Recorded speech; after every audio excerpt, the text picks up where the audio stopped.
Hello friends, welcome back to my channel. Sammy here with another video, and this video is a little different. It's the kickoff to a new mini planning series here on my channel called How to Plan. I sat down and wrote out 5 different tips on how to plan, how to use your planner, how to get started with planning. And I thought, what a better time to share these things than during planning month. For those that don't know, August 1st is National Planner Day, and so I just thought that through the month of August, it would be so much fun to talk about how to plan. I know when I first started in the planning community, these types of videos are what I was looking for because I had no idea what I was doing, or at least I thought I didn't know what I was doing. And so today we're going to kick this off with our first video. So let's go ahead and jump into that. So before we actually get into talking about planning, we're gonna talk about the purpose of planning. I know it probably sounds silly, but I feel like it's a needed step in this like how to plan process, because in the planning community there's a lot of different planners out there and people can get distracted. I have gotten distracted where I've bought a planner that I knew I was going to use, I set it up, I start using it, and then something new comes along and I get distracted and I'm like, well, everyone else is using this, I want to use it too. And so I put my planner to the side, buy a new planner, it comes, I use it for like a month, and I'm like, why am I using this? This makes no sense. And then I go back to my planner, and this happens a lot. You can ask my husband. In the past, it's been an issue. And I really feel like that's because I hadn't sat down and identified what the purpose of my planner or planners were. And so I feel like that's just an important step, is first you identify why you need or want. I feel like it's fine to just want something. Why you need or want that planner. Is it to help organize your daily schedule, so you need a daily planner? Is it to help organize all of your family's activities because you're a mom of many children and a spouse, and you need to make sure you know where everyone's going, and so you need like an hourly planner or something of that where you can keep track of times and schedules and things like that? Are you a teacher and you need a planner to actually plan out what you're teaching the next day? So identify that purpose. Why do you need it? And how are you going to use it? I feel like those two kind of go hand in hand. You have your why. Why do I want this? Because I need it to plan my lessons. How am I going to use it? To plan my lessons.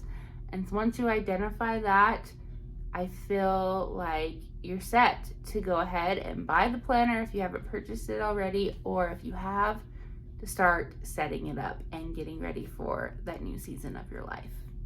Now, after you've identified the purpose, you need to kind of think about some other things. One of those things is the layout. I know a lot of different planners out there have different layouts. For example, the Erin Condren Life Planner. I feel like that planner could serve you in many different purposes, but they have different layouts that could serve you differently. And so you need to think about that layout. Do you want to use an hourly planner? That's what I use. And it is just a vertical setup with the hours on the side of the page. Do you need a vertical where there is no hours, there's no lines, it's just those 3 boxes to help kind of organize your day, but you have that freedom to do more as you'd like? Or do you need a horizontal where you just have the boxes and the lines, and you're just able to write out maybe just a few like to-dos, or you're just keeping track of appointments, things like that? They also have daily layouts out there. Do you need a daily planner that has that side where you have an hourly section, and then you also have your to-do list, and then maybe a section for notes? And so it's really important to think about the layout. What layout is going to best serve you in the purpose of your planner. And you can definitely go on to different websites. They will show you the layouts of the different planners. And I know a lot of different planning companies like Moxie Life and the Simplified Planner actually have like a free printable library. And so you can kind of play around with different layouts before you actually purchase the planner. And so I definitely recommend that if you're wanting to purchase a planner, is test out some layouts before you actually make that commitment of purchasing your planner.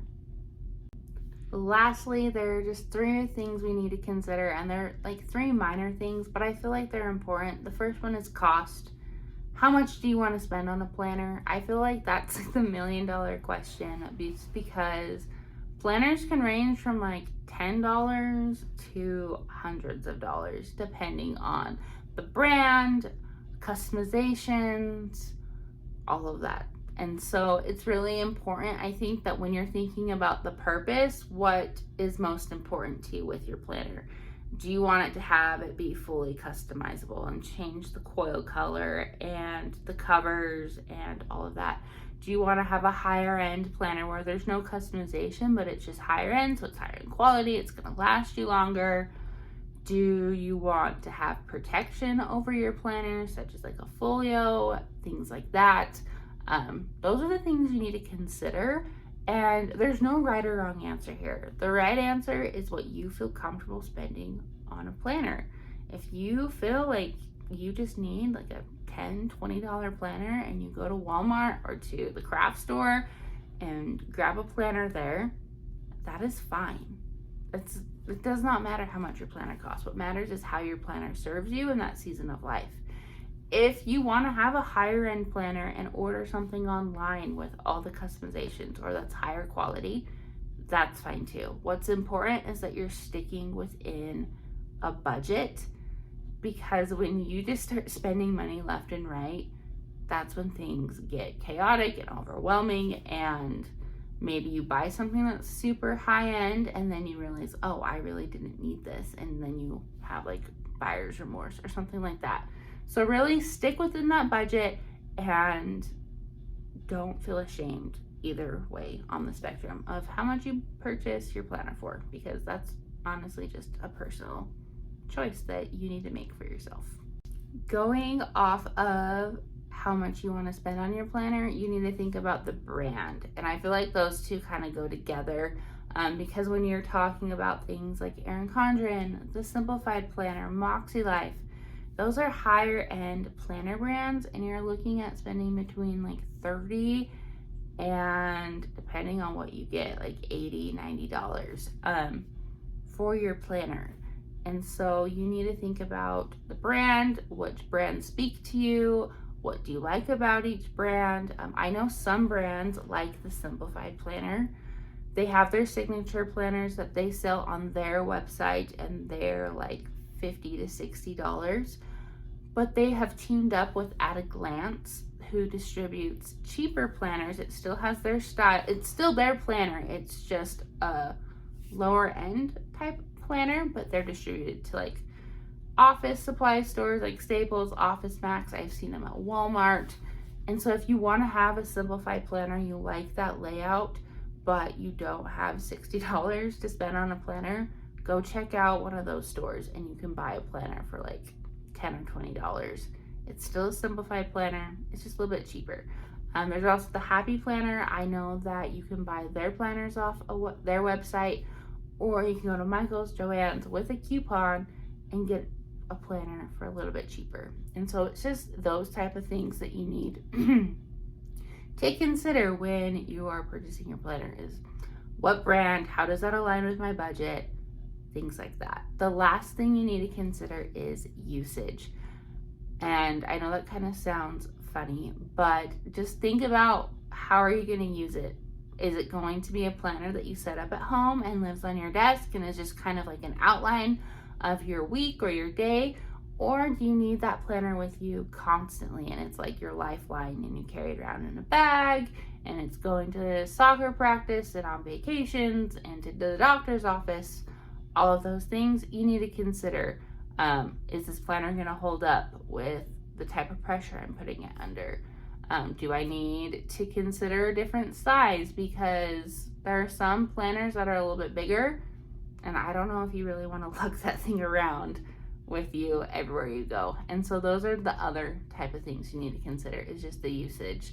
I feel like that will help you make your decision of what planner you need to buy, just because you don't want to lug around a huge planner. You want something small, compact, that can fit in a purse, or maybe you use like a notebook or something and then you transfer all of that to your planner. I don't know. But that is just the last thing you need to consider, is how am I going to use this? And is it going to benefit me or not benefit me to carrying it around, using it the way that I would like to intend on using it? Okay, you guys, I hope this video was helpful in thinking about the purpose of your planner. That was its intent, is to really get you thinking about how to use your planner, what its purpose is, and just to make sure that you're not making the same mistakes that I made when I first joined the planning community. I was at a loss of where I should start, what planner I should use, and so I'm hoping that this gave you guys some good tips on where to start if you're new to the planning community, or even if you're a veteran in the planning community, kind of just give you like a refresher and some ideas on how to get out of like a planner rut or something like that. But anyway, guys, I hope you liked this video. Make sure you hit that like button if you did, and make sure that you are subscribed to my channel so you don't miss any of this How to Plan planning series or any of my other planning content here on YouTube. And until next time, guys, I will see you later.